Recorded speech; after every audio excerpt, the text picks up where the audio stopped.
Mob lynching की आग अब मासूमों के अंदर भी फैल चुकी है।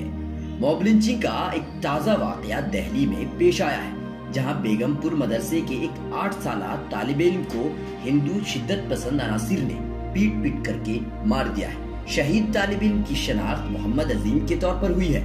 तफसीलात के मुताबिक दिल्ली के मालवीय नगर के इलाके में बेगमपुर मदरसे में आज जुमेरात को छुट्टी थी, जहां कुछ तलबा हॉस्टल में थे जबकि कुछ तलबा बाहर निकल गए थे। इसी दौरान कुछ शरपसंदों ने तलबा की तौहीन की और फिर उन्हें मारना शुरू कर दिया।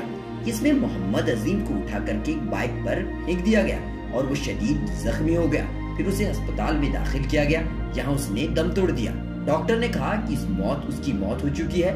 पुलिस ने लाश को पोस्टमार्टम के लिए भेज दिया है और ताज़ा इत्तलात हैं कि तलबा पर हमला करने वाले चारों मुल्जिमान को पुलिस ने हिरासत में ले लिया है और उनके वालिदैन मेवात से दिल्ली आ चुके हैं और इंसाफ की मांग करते हुए नजर आ रहे हैं। यानी कि मॉब लिंचिंग की ये आग हिंदुस्तान में कुछ इस तरह से फैल गई है कि मासूमों को भी जान लेने से लोग गुरेज नहीं कर रहे हैं।